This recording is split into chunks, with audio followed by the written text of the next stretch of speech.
Right, Bunch, we won't be long. We're just popping over to Sid Perry's of England's History YouTube channel to get some Manticore settings. Yeah, because I'm not a natural Minelabber. See how Tom and Darren stitched me up with the pink bumper. I like it though, so we're going to get some settings. And anybody who hasn't got the Manticore, which is a lot of people, because it's, you know, but anyway, come along and join us anyway, because we always have a laugh with Sid. Alright, don't forget to like, comment and subscribe, or feel free to make a fake profile and troll me on Facebook and YouTube and any other social media. En route to Sid's, but I wanted to check my very productive pasture field that I haven't been on for months and months, because we pretty much worked it out. There's one magpie there. Good morning, Mrs. Magpie. So we've had hammered, silver Roman, gold coin off here, Viking axe. Never coming at no more because it's just so hard to get a signal. But the grass is short, and me, Sid and Rob Thompson will all come here next week with a Manticore each and see if the hype about the machine will pull out some other great finds off this productive field that our other machines just weren't getting anymore. Thanks for having me and Bunty today, sir. Oh, it's there, good mate. And massive favour he's doing me. We didn't know it needed doing. Before we can even do any settings, he's doing me the update, because I wouldn't have the stabiliser or There's nothing. a few features on it, yeah, that it's worth having on. Well done, Sid. Yeah, no worries. And I did phone Gordon Heritage up for his settings, but he lives too far away. Tried Neil Jones, he lives miles away. You were third choice. But no, cheers, mate. Hey, mate. The update's done now. Yeah, good thing that, because you're a YouTuber, is in the soft keys you can now set that button there, see the user profile button, second one down. Yeah. You can push that once and it'll make the speaker come through. So when you're doing your videos for people, they can hear exactly what's going on. And then you just tap it again and it's off and off it goes. It's nice and simple. Multi-frequency, normal, simple profile, 5-tone. Oh, Bunty. Bunty's just fell off the settee. He's been on the sherbets, hasn't he? I'll have it at 2. You can, that's making the first tone a 9-tone. Yeah. If you're on a mega site, you can drop that right off to 0 if you want, or drop it to 1 just to get rid of coke. But I'll have it at 2 just so the coke and that don't keep falsing through. Okay. But you can adjust that to suit the fields. That one, have that at about 17, and then that as well I adjust to suit the fields. What is that? What you're saying? This is the second tone as a low tone. Yeah. What you'll find with the Manticore, because you haven't used it yet, a lot of the iron falsing will come in around 35 to 45. Okay. So if you're on a mega Roman site, to make the targets pop out, you can set that a low tone but longer, up to about 30. Yeah. So then the low tones pop out a lot easier. But then you just tweak it to suit. The more you use it, the more you'll understand. Okay. So we'll set that up to about there for you. So Roman pasture on Sunday. Yeah, well that's it then, yeah. So obviously you're still listening for the big banging signals, yeah. But you'll hear that a lot, the beep, beep, beep, it's chirping, especially if you've got sensitivity too high. But even if you've got it up and it's chirping a bit, as soon as you go over a target that's 29 and below, which is most of your targets, like especially the small Romans and stuff and hammers, you'll get a whoop, and it'll stand out and oh, what's that? You'll be wanting to give them whenever you hear that little tone, you sort of look for it then and you get that signal, yeah. Cool. So I've set the tones up for Stevie. That's like that. And then the next one is the new, with the update, you've got the stabiliser. So if you've got your stabiliser at 0, it's better for getting the targets in amongst the iron and stuff like that. But as soon as you put the stabiliser on, you're starting to lose targets. Yeah. Especially if you're on a field and you've got for the 1800s, it's not so bad on the Roman side, but Victorian side, stuff like that, where you've got the big square top mouths with the big round heads on, yeah. It can false. So you could start putting the stabiliser up if if it's pestering you, but most of the time leave it at 0. Cool. Right, another thing as a new user, I want to clarify about that horseshoe box. Well, that really is just wherever you've set your pattern, Yeah. It's an iron audio, so it's an iron on, iron off. So let me just turn the volume down. The sensitivity down. If you've got it off like that, so it's not dark, you can hear the iron, which is probably how you like to use it. So you're going across the field, and then you hear the good signals come through, so you know you're on a patch. You push that, you can't hear any iron, so you're not getting any information unless you go over a desired target. Okay. So really, in my opinion, you're better off running it open. Right, cool. Talk us through the ground balance, Sid. Okay, if you want to do a ground balance, on ground balance there, you just hold the top right button. Oh, and pump the cord, just pump it till it locks, till it settles and let go. But if you've just done an auto ground balance like that, pumping, and you start swinging your coil and it's high pitched chirping, it's because you've gone too high, even though the machine set it to that. Yeah. So if you do that's been happening every time on my Deus One since I got a new box. So I got to the point with my Deus One where I've just not been just left at 90 and 89. So yeah, if you've done it and it keeps faulting every time you hit a blade of grass or whatever, your sensitivity, your ground balance is too high, just drop it until that stops. Okay. But cool. 9 times out of 10, you'd leave it at 0 unless it needed to be done. Yeah, cool. The Equinox has been out the best part of a year now, hasn't it? So the Manticore. Manticore, I should say. Yeah. And users have come to know its strengths and weaknesses, and one of the weaknesses is the battery. Definitely, yeah. You're getting 7-8 hours if you're lucky, depending on what settings you're using. But Tom Pizarek from UK History Finders sells these, and he also does a 3D printed cap that goes on the top, which is a power bank, and that'll make your Manticore last all day, maybe 2 days. And that just simply clicks on. Put your lead in the back of there and just clicks on, and like charge lead. So really, for the Manticore, if you're going to be out all day like a hardcore detectorist, you want to get one. Like I was showing you on the video of Tom's shop, he's got massive selection of 3D printed products for all the most popular machines. If you're going to use this on your Manticore, get that 3D printed, because it makes it really easy. Sure. Essentially, viewers, this video it's basically the Manticore for dummies, because it's for Stephen Gray, because I'm a dummy with some of this. I've put it in idiot mode. So I'll get out in the field, Sid. So and you're just starting out, you're on a rally or whatever, turn the machine on. I must say, before it starts, this is beautiful, and it's really really good for you. It's going to be lucky as well. Yeah, nice and pink. So if you've turned it on and it's falsing, because the sensitivity is too high, just drop that a little bit.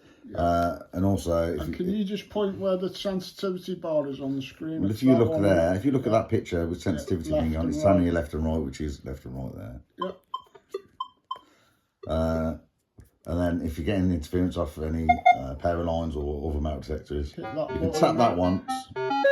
9 times out of 10, just a quick tap will fix it. If not, hold that down. Hold it in. And it locks on the number, and then let go. Cool. That's it. Simple. Right, idiot guide. So, I haven't got to save this in a certain folder. That'll just come on now every time I switch it on. What you've got to remember is everything you do, so if you went into just the sensitivity and had that on 25, as soon as you turn it off and turn it on, it will remember that. It remembers everything you do. So it remembers each time you're out on that given day and when you switch it off at that. Yeah, so you've got to remember if you're adjusting stuff, you've got to remember what you've adjusted so you can put it back to that if you need to. Okay, cool. Manticore is, can I just... The Manticore is well known for this fully interactive type of screen, and the diagrams that come in on it. I don't know nothing about it, how it works, Sid. Can you just point out some of the basics? Well, we've set, this is how I use my discrimination pattern, my custom, fucking hell. Discrimination. Start that again. Hang on, man. Yeah, so can you just talk me through the basics of the screen? Well, you're on about the pattern. Yeah, when, you know, it's like an interactive screen, isn't it? So, first of all, let's go across this. This is where we set the Ferris limits to suit you. Those two grey boxes. Yeah, top and bottom of give an iron tone. That makes it an iron tone. So when you click that, the iron tone's there or it's not. Yeah. So that's going to be an iron tone now. If it's coming from the top, you can never say 100%, but 9 times out of 10, if it's in that top section, it's going to be iron. Yeah. There could be, you know, the odd chance that something there might be something good, but you're talking 1 in 1,000 or something. Yeah, yeah. On the bottom, it works a bit different. This is like your bottle cap rejection and stuff like that, and there's stuff like the edge of detection. But what I've found is where I've set that all the way across, if it's non-ferrous and it's a diggable target, it will sit on top of that line. It won't sink. Yeah. So if you see something sitting on top of that line, it's a digger. Okay. With the screen, obviously the top left there is telling you what program you're in. That's general fast. Yeah. Battery life, you're in multi-frequency. There's your depth gauge, you've got your sensitivity, and then your target IDs will come up on the screen. Yeah, bang on that line with that nice ring. And then you get like a pattern or whatever. Yeah, yeah. If it's an obvious signal, it's on that centre line. On the line, yeah. If it's a commingled target, if you've got say that ring was there and you had a big nail, you'd see a circle there, yeah, and a circle there. Yeah. You'll see two different ones if it's obvious Cool. signals. Yeah. If it's just on the edge of detection, things can start to look a bit strange then. You might get I've had it before where there's a little faded dot there, because not a solid black dot, but a little faded dot there, a dot there, and a dot there. Yeah. And it was iron with a target in the hole as well. Cool. So you go off your ears. If it sounds good and it's not a clip signal, take a chance. The best way is just to dig it out. That's your best discrimination. Yeah. Use your spade. And is that the startup screen what we're in again now? This is, you'll turn it on and this is exactly what you'll see. And what's the name of that program you just said? What I've put in? No, this general. That's fast, general fast. General fast. So if I wanted to come out of general fast, which button do I press from the start? If you want to try a different one, go to menu, go right down to the little magnifying glass, and that's your search mode. So everything's self-explanatory. Yeah. Once you've used it a few times, it's really easy to navigate. Yeah, it seems very easy. So now it's telling you left and right. Yeah. All-terrain. All-terrain general, general fast, all-terrain low conductor, high conductor, and you've got the trash. Then you go into beach mode. You've got your beaches. And gold fields. Oh, so it's quite comprehensive then. There's loads on there. Yeah, cool. Just leave it back on the one I want for Sunday, then, mate. That's it, mate. Yeah, happy days. So I did tell you on the intro, viewers, coming over to Sid's, we've done the Manticore for dummies now, because I'm the dummy, and I personally will be pulling that little video clips up out in the field, because that's how I am. I struggle, and I hope some of you get some basic info. I have easy access to basic Manticore info. But I'm just going to ask Sid some questions now about how he got into the hobby and that. Right, Sid, so how long do you think you've been metal detecting now? Over a decade and a half, isn't it? Got to be 15 years or more. Yeah. And what got you interested in starting metal detecting? I had no interest in it at all. Never thought about it really. When I was living in the flat at the time, I was looking out the window once and there was this kid that used to live above us, and he was out on the grass metal detecting with his old Minelab. I was out the window, you sad bastard, taking the piss out of him and that. And I said, you ain't going to find nothing there. He said, I've had about 15 quid already. I said, you're joking? And then I was watching him for a minute and he said, there's another quid. So how much is one of them machines then, mate? So I got into it thinking I want to get, get money out of it. There was a clad shooter in suburbia outside your window. Yeah. Well, then I talked to him for a bit and he got me to get a Garrett Ace 250. And he said, I'll take you on some of the fields. And then I started getting some old coins. I went down Victorian coins, Jordan coins. I said, bloody hell, this goes back 200. You know, he started to get the history side of it. Yeah. And that was it from that day when I started. Proper hooked then. From that day, I've been absolutely mad on it. Absolutely mad. And who were some of your early influences in the hobby who you sort of learnt from 15 years ago? Bloody hell, who was it back then? He don't do it no more. Do you remember Pond Guru? Pond Guru? He was I used to watch a lot of his. Yeah. I did message him on YouTube the other day and I was saying, I was seeing him pop up. Ain't you doing no more YouTube videos? He said, I might do one day, But he was a good lad. Who else was there? I think it was the Minelab people. It was Gordon Heritage and Gary Brunn. Yeah. They were doing it. They were decent. And there was another one, weren't there? There was, I don't know, he don't do it anymore. It was an Irish fella and he was for Minelab. Yeah. What was his name? I'm not sure. So, but Gary Brunn and Gordon Heritage, the thing that got me hooked on their content was that TV programme, Horde Hunters. Yeah, just seeing what they can find. You know what? TV programmes about our hobby, I find them very hit and miss. Yeah. But that Horde Hunters, mate. It was good, wasn't it? Because you know that they was going on, they knew what they was doing, they know the machines. I was going on sites all around the country where people have had some phenomenal things. Yeah. Trying to see what they'd missed and getting more of the finds out. So that's it. Well, anyway, Sid, thanks for updating the machine.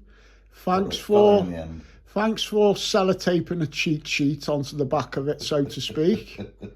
Cheers, mate. And don't forget, if you find anything, 50-50, mate. Yeah, I'll give you the. I'll let you do send all the emails off, and you just give them my bank details. All right. Same, mate. We've actually got a treasure case in between us, haven't we? Off that field that in the intro. Yeah. In the intro to this video, I showed them the field. It's cut. Yeah. We got a coin spill of Tudor hammers, didn't we? And there was a few other nice bits coming out of the field as well. So Manticore Pepper next week, hopefully, if the weather's all right. Me and Steve, I'll give him a bit of and Rob tips. Oh, was Rob coming? Yeah. Yeah. So the three of us on that patch, all with Manticores, seeing what we've missed with the other machines. And what's also good about three of us going on it, you got an absolute beginner dummy with his Manticore, me. Yeah. You got Rob. Dummy's the word there. You've got Rob, who's a seasoned detectorist, who's just now admitted that he would never. He's been having a bit of a roller coaster. Yeah, with Manticore, like a lot of Manticore users. Yeah. He's been loving it and hating it, but he's just turned that corner now where he's absolutely loving it. He'll never use his Nox ever again. It's a bit of getting used to the ones with gels, yeah. So we've got about 3 different levels of experience. We've got me, who's rubbish. We've got Rob, who's very competent, and then we've got you. That wings it. We've got you, who's the tutor on YouTube. So it'll be good. I hate teachers though. They're usually all dickheads, mate. But we'll give you a pass, mate. Cheers, Sid. Just got my local farm shop. He looks a bit worse for wear, that guy. This is what happens, viewers. No matter where I go, people always talk metal detecting. Hiya, mate. You all right? Chris at our lovely farm shop in Hampton. And he's just showing me he's literally got like dust on his whites. That one's not a bad machine, but if we troubleshoot that and get it running, one of you lads might be able to get a bit of use out of that. Okay, cool. It's a decent machine. Sounds good. That's just a prop, basically, that one. Yeah, thought it might be. Well, yeah, no, we'll get something sorted, Chris, for you lads. That's cool, mate. And we'll get them out digging. Wicked. Cheers, mate. Thanks. Well, I really enjoyed that video of that visit to Sid. I enjoyed that visit to Sid's for that video. All right, Lammy, don't you laugh. Don't you stop. Right. This video is sponsored by Liverpool FC, Hitachi, and Manchester United Supporters Blood, and Bunty's Barks, and Lammy.